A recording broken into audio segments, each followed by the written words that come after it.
కోయగూడాలు కావచ్చు, లంబాడ తాండాలు కావచ్చు, 3146 కొత్త గ్రామ పంచాయతీలను ఏర్పాటు చేసి ఇవాళ 3146 మంది మా గిరిజన బిడ్డలు సర్పంచులుగా, వార్డు సభ్యులుగా మరి 30,000 మంది వార్డు సభ్యులు అయినారు అంటే దానికి కారణం గౌరవ పెద్దలు మరి మన నాయకులు కేసీఆర్ గారు. అట్లాగే కేవలం తాండాలు మాత్రమే కాదు, ఒకే ఒక్క రోజు 4.5 లక్షల ఎకరాల పోడు పట్టాలిచ్చి గిరిజనులను వారి ఆత్మగౌరవాన్ని నిలబెట్టింది కూడా కేసీఆర్ గారు.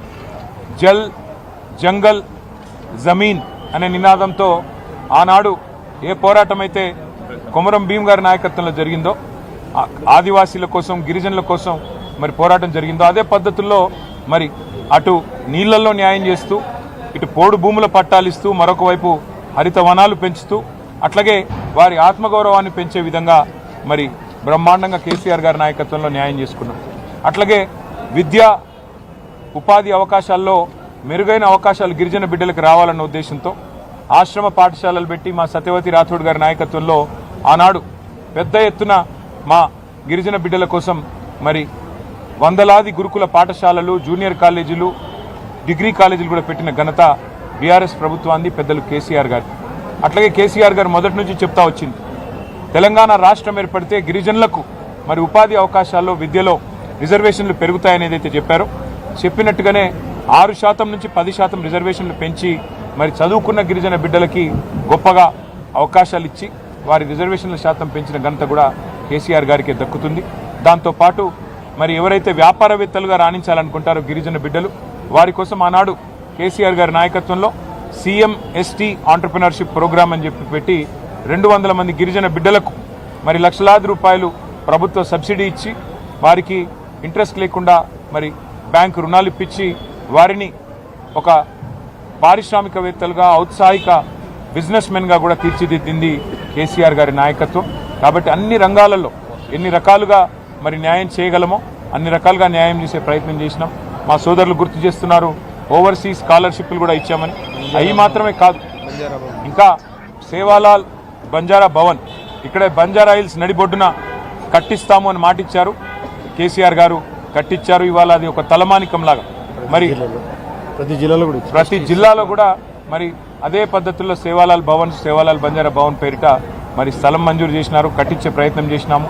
అట్లాగే హైదరాబాద్ నడిబొడ్డున బంజారా హిల్స్లో మరి ఇక్కడ బ్రహ్మాండమైన భవనాన్ని ఏర్పాటు చేసి దానికి కేసీఆర్ గారే ఇనాగ్రేషన్ కూడా చేసి గిరిజనుల ఆత్మగౌరవాన్ని నిలిపి, అట్లాగే సేవాలాల్ మహారాజ్ జయంతిని కూడా అధికారికంగా నిర్వహించడమే కాకుండా మరి బ్రహ్మాండంగా రాష్ట్ర ప్రభుత్వమే మొత్తం బాధ్యత తీసుకొని నడిపింది కేసీఆర్ గారి నాయకత్వం. ఇవన్నీ కూడా అందరికీ తెలుసు మా గిరిజన బిడ్డలకి.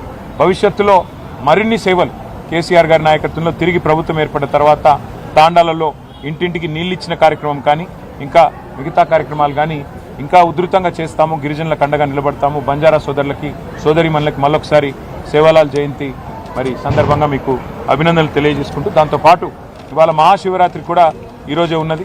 మహాశివరాత్రి సందర్భంగా కూడా మరి రాష్ట్రంలోని ప్రతి తమ్ముడికి, ప్రతి అన్నకి, ప్రతి చెల్లికి, ప్రతి అక్కకి పేరు పేరున అందరికీ మహాశివరాత్రి పర్వదిన సందర్భంగా హృదయపూర్వకంగా శుభాకాంక్షలు.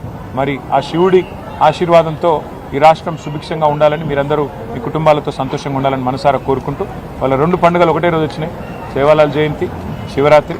ఈ సందర్భంగా అందరూ పండుగ వాతావరణంలో మరి సుఖంగా సంతోషంగా ఉండాలని అభిలషిస్తూ అందరికీ నమస్కారం.